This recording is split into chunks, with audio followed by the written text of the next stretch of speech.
네, 안녕하세요. 금융 알려주는 남자 고백입니다. 네, 이번 영상의 주제는 우리 아이를 위한 저축입니다. 제가 준비한 영상은 총 두 가지로, 첫 번째 영상에서는 주의할 점, 그리고 두 번째 영상에서는 세부적으로 방법에 대해서 상세 내용을 좀 알아보겠습니다. 자녀들이 어릴 때 세뱃돈을 받거나 아니면 어른들이 주시는 용돈들을 잘 모아가지고 부모님들이 자녀가 크면 학원비 아니면 대학 등록금 이렇게 여러 가지 등에 보태는 경우들이 많죠. 그리고 그 외에도 결혼자금이나 주택자금 이렇게 미리 자산을 만들어주는 저축들도 있습니다. 그래서 사실은 각 가정마다 혹은 카페 같은 커뮤니티에서 여러 가지 방법들을 찾아서 활용을 하시는데, 활용하는 방법은 어린이 통장, 아이 적금, 주택 청약, 그리고 보험 등 여러 가지 방법이 있죠.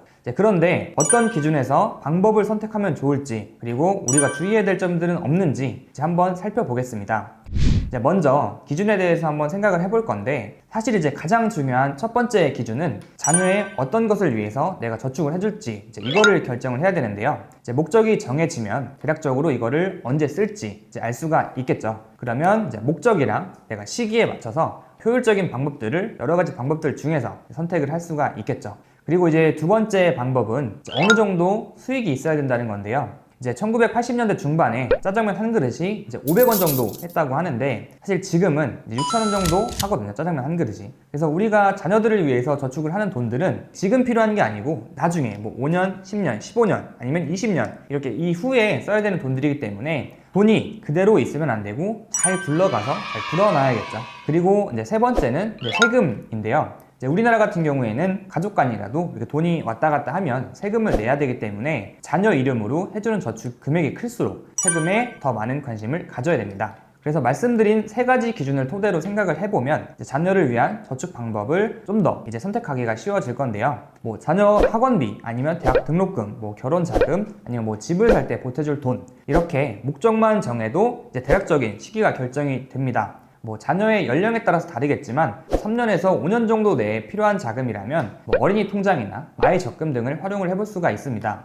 어린이 통장이나 아이 적금 같은 상품들은 사실 이자는 굉장히 적어요. 이자는 적지만 그 대신에 굉장히 안정적이고 아동수당이나 매달 일정 금액을 저축할 때 활용하기가 좋습니다.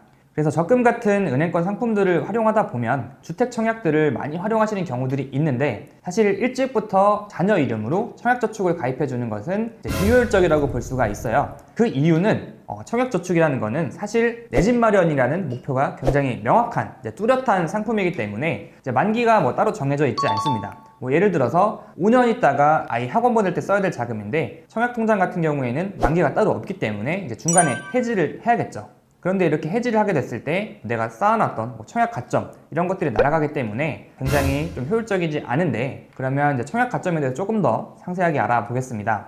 그래서 가점을 쌓을 때도 정확한 기준을 알고 내가 청약통장을 활용을 해야 되는데, 청약통장 같은 경우에는 크게 가점을 평가하는 게 무주택 기간, 그리고 부양가족 수, 그리고 청약통장 가입 기간, 이렇게 세 가지 항목을 84점 만점으로 점수를 줍니다. 그런데 무주택 기간 같은 경우에는 만 30세 이상부터 점수가 쌓이고, 그리고 그 이전이라면 만약에 20대라면 혼인신고를 해야 점수가 쌓입니다. 그리고 부양가족 수 같은 경우에는 미성년 자녀가 부양가족이 있을 수가 없잖아요. 그러니까 해당 사항이 아예 없겠죠. 그래서 결국에는 자녀가 쌓을 수 있는 점수는 청약통장 가입 기간인데, 미성년자의 같은 경우에는 내가 5살에 가입하건 10살에 가입하던 이런 거 상관없이 최대로 인정을 해주는 기간이 2년, 납입 횟수로 24회만 인정을 해주기 때문에 돈도 묶이고 이율도 적은 청약통장을 굳이 활용을 할 필요는 없겠죠. 그리고 다음으로 저축기간이 좀 더 긴 대학 등록금이나 결혼자금, 내 집 마련 이런 자금들을 준비를 해주고 싶다면 사실 단순한 저축보다는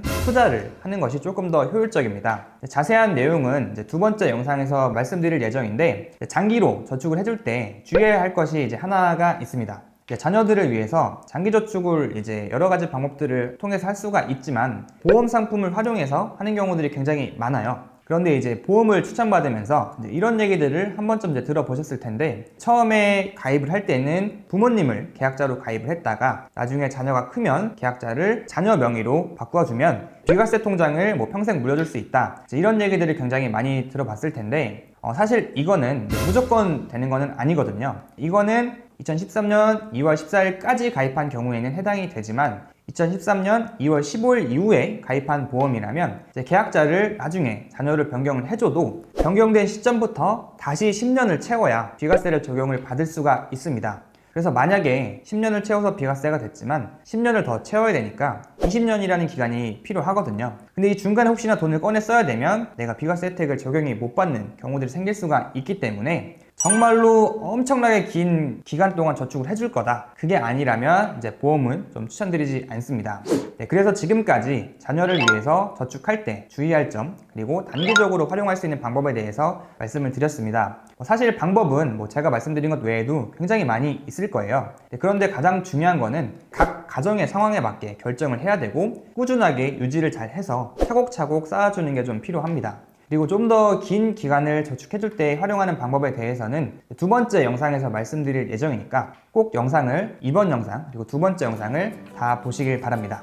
영상이 도움이 되셨다면 구독과 좋아요 부탁드립니다. 감사합니다.